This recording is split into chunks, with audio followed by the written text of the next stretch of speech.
জানেন, একটা সময় দীঘায় পৌঁছতে মানুষের সময় লাগতো 2 দিন, কিংবা গরমে হাঁসফাঁস করতে করতে দীঘার সমুদ্র সৈকতে বাংলো তৈরি করেছিলেন লর্ড ওয়ারেন হেস্টিংস।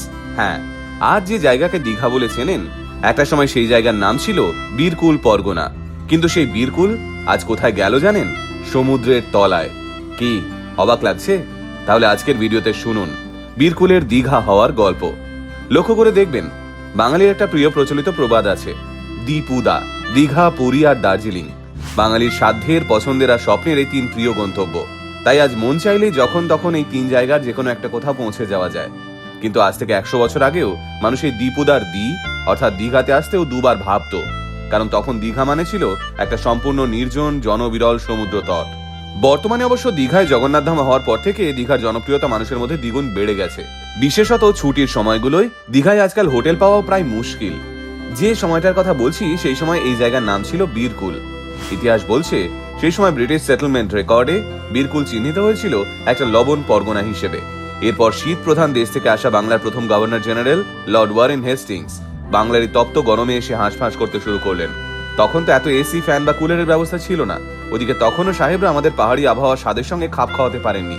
তাই এক প্রকার বলাই যায় দার্জিলিং তখনও তাদের মানচিত্রে জায়গা করে নিতে পারেনি। আর তাই গ্রীষ্মাবাস গড়ে তোলার জন্য উপযুক্ত স্থান খুঁজতে খুঁজতেই তার নজরে আসে সমুদ্র তীরবর্তী এই নিরিবিলি বীরকুল।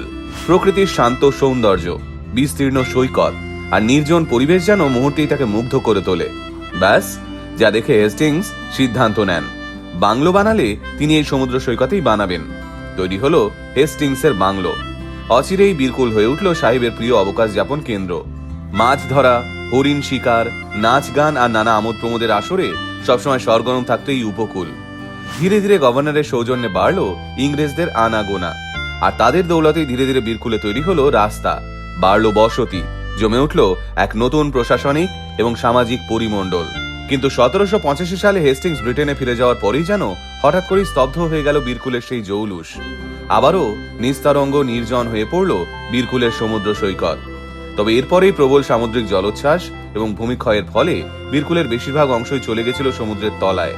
বাদ যায়নি হেস্টিংসের স্বাদের বাংলোটাও। এরপর অবশ্য বীরকুল হয়ে উঠল কলকাতার সাহেব বাবু বিবিদের একান্ত অবকাশ যাপনের ঠিকানা, এক ধরনের অভিজাত উইকেন্ড গেটওয়ে। সেই সময় কলকাতা থেকে বীরকুলে পৌঁছানো মুখের কথা ছিল না। যাদের পকেটে পয়সা ছিল তারাই একমাত্র এই বীরকুলে ছুটি কাটাতে আসতে পারতেন, কারণ আসতে যেতেই তো 2 দিন করে সময় লেগে যেত। আর সেই আশা তো এমনি আশা নয়, রীতিমতো হাতি, ঘোড়া, গরুর গাড়ি কিংবা নৌকোয় চেপে দীর্ঘ পথ পাড়ি দিয়ে সাহেবরা সমুদ্রের ধারে ছুটি কাটাতে আসতেন। সেখানে ছোট ছোট বাংলো বাড়ি বানিয়ে 2-4 দিনের জন্য থাকতেন। আড্ডা, আমোদ প্রমোদ আর প্রকৃতির সান্নিধ্যে সময় কাটিয়ে আবারও ফিরে যেতেন নিজেদের জীবনে।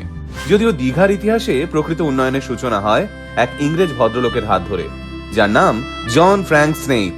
তিনি ছিলেন কলকাতার বিখ্যাত হ্যামিল্টন অ্যান্ড কোম্পানির প্রতিষ্ঠাতা। সালটা 1921। এক দুঃসাহসিক অভিযানের মতোই তিনি রওনা দেন সমুদ্রের খোঁজে। ওভারল্যান্ড গাড়িতে করে তিনি প্রথমে বেলদা, সেখান থেকে ঘোড়ায় চেপে কাঁথি, আর শেষ পথটা হাতির পিঠে চেপে এসে পৌঁছন দীঘায়। আগেই বলেছি, তখনকার দীঘা এখনকার মতো জমজমাট কখনোই ছিল না।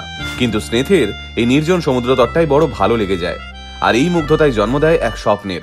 দীঘার বুকে তিনি তৈরি করবেন তার স্বপ্নের বাংলো, রানসউইক হাউস। পরবর্তীকালে এই বাংলোই হয়ে ওঠে দীঘার পর্যটন উন্নয়নের প্রথম নিদর্শন ও ভিত্তিপ্রস্তর। এরপর অবশ্য দেশ স্বাধীন হওয়ার পর স্নেথই বাংলার তৎকালীন মুখ্যমন্ত্রী বিধানচন্দ্র রায়কে প্রস্তাব দেন দীঘাকে একটা পূর্ণাঙ্গ সৈকত নগরী হিসেবে গড়ে তোলার জন্য। তার সেই দূরদর্শী ভাবনার বাস্তবায়ন শুরু হয় ডক্টর রায়ের উদ্যোগে। গড়ে ওঠে দীঘার প্রথম সরকারি আবাসন, সৈকতাবাস। ধীরে ধীরে মেচেদা, নন্দকুমার, কাঁথি হয়ে দীঘা পর্যন্ত সড়ক পথ নির্মিত হয়। প্রতিষ্ঠিত হয় রেল স্টেশন, চালু হয় দীঘাগামী ট্রেন। আজ বাংলার মানুষের অন্যতম পছন্দের ডেস্টিনেশন দীঘা। 1-2 দিনে ছুটিতে সমুদ্র স্নান, আর তার সঙ্গে উপরি পাওনা জগন্নাথ ধাম। বর্তমানে তাই বীরকুলে সেই নির্জন সমুদ্র তটে আজ সারা বছর মানুষের ভিড় লেগেই থাকে। আপনি কতবার দীঘা গেছেন বলুন তো? কিংবা আপনার জীবনে দীঘা যাওয়ার অভিজ্ঞতা কমেন্ট করে জানাতে ভুলবেন না কিন্তু।